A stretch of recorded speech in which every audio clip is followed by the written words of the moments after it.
हे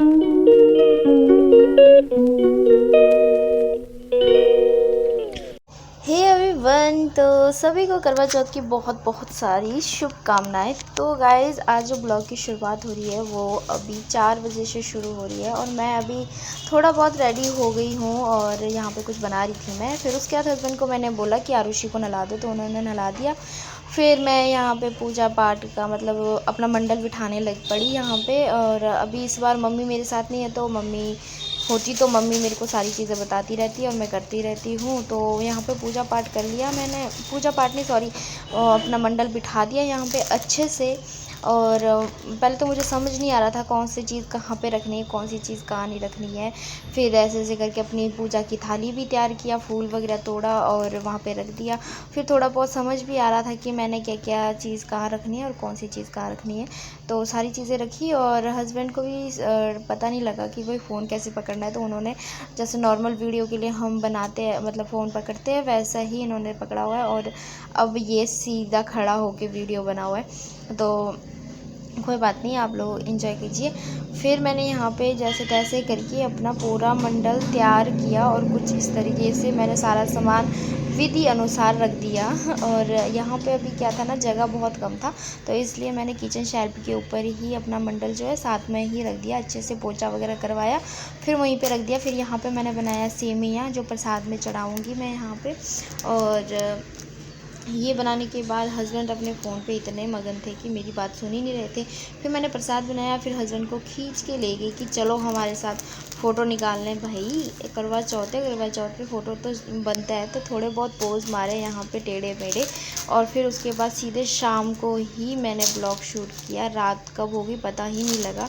और फिर यहाँ पे मैंने ड्रेस चेंज कर लिया और यहाँ पे साड़ी पहन लिया मैंने। और बताना क्या, मुझे कमेंट करके बताना कि इस बार मैंने करवा चौथ में कैसा लुक, क्या मतलब आप लोगों को कैसा लगा है, लुक कैसा लगा है मतलब। और मतलब मुझे तो काफ़ी अच्छा लगा। और मैं इसकी एक कहानी सुनाती हूँ आप लोगों को। ये जो सूट और साड़ी है ये मैंने करवा चौथ में अपने पसंद से नहीं लिया, इस बार हस्बैंड ने खुद अपने पसंद से लिया है। और सूट सिलने भी उन्होंने ही दिया था टेलर के पास, साड़ी स्टिच करने भी उन्होंने दिया था। और जो भी अभी तक मैंने जितना भी पहना है ना, अभी तक जितना भी आपको दिख रहा है, सब हस्बैंड के ही पसंद का है। और यह हस्बैंड मुझे कहते स्टाइल से बंद कर, हाथ रख, और मैंने हाथ रख के बंद कर दिया। फिर मैंने हस्बैंड को बोला कि कथा सुनने का टाइम हो गया है, तो कथा सुना दीजिए। तो यहाँ पे कथा तो सुना रहे थे ये, पर ऐसे सुना रहे थे जैसे शादी के मंत्र पढ़ रहे हो।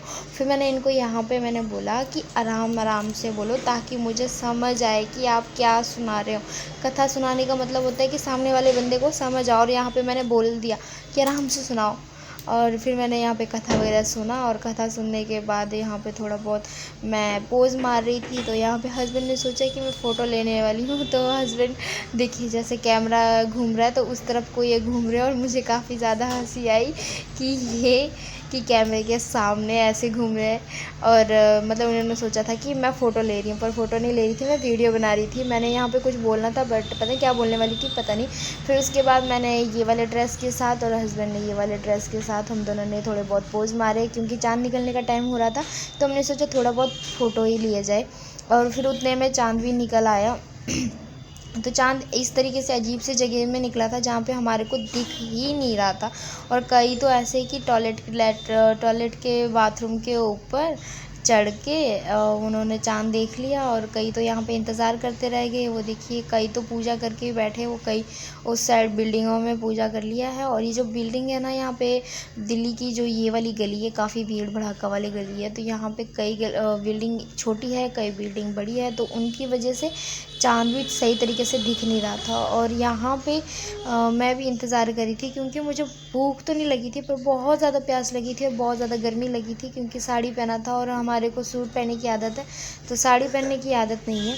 तो यहाँ पे क्या किया हमने, पूजा वगैरह किया, चाँद को पूजा किया, हस्बैंड को भी पूजा किया। फिर उसके बाद हस्बैंड ने खाना डाला मुझे थाली में, और मैंने बहुत सारा पानी पी लिया व्रत तोड़ते ही, क्योंकि मुझे बहुत ज़्यादा प्यास लगी थी। भूख तो बिल्कुल भी नहीं लगी थी, बट हाँ प्यास मुझे बहुत ज़्यादा लगी थी। और ये सेवइयाँ जो मैंने बनाया थोड़ी देर पहले, फिर हस्बैंड ने यहाँ पे दाल चावल मुझे परोसा और उसमें डाल दिया बहुत सारा घी।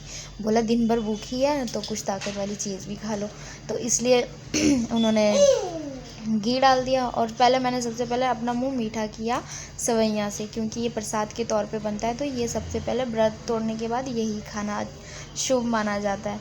बाकी सबके अपने अपने रिवाज होते हैं और सबके अपने अपने तरीके होते हैं।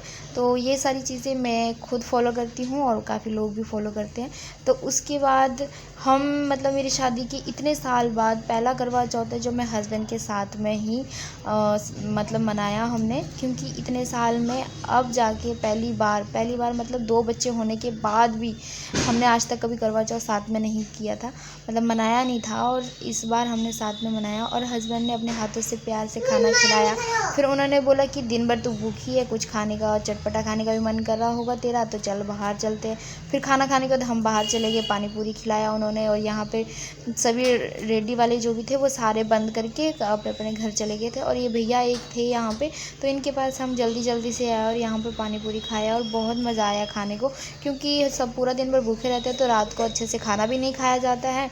और भूख तो लगी होती है, बट जितना भूख लगी थी उतने इस तरीके से खाना नहीं खाया जाता है। तो कुछ अटरम चटम खाने का मन करा था तो यहाँ आके पानी पूरी खाया। फिर यहाँ से हम चले गए घर जाने के बाद घर जाते जाते रास्ते में हमने लिया आइसक्रीम। फिर आइसक्रीम का मज़े लिया हमने खुले लेंटर पर बैठ के। तो यहाँ पे लेंटर पर बैठ के हमने आइसक्रीम का मज़े लिया और आरुषि पूरा मज़े ले रही थी, क्योंकि यहाँ पे बहुत ज़्यादा गर्मी है।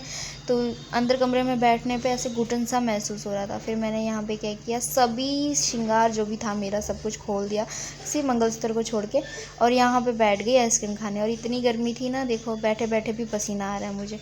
और हस्बैंड ने यहाँ बलून फोड़ा, मतलब फुलाने के बाद ज़बरदस्ती फोड़ दिया ऐसे और मैं कह रही थी जानबूझ के फोड़ रहे, आरुषि को दिया नहीं। और आरुषि का रिएक्शन तो देखो कितना ख़तरनाक रिएक्शन दे रही है।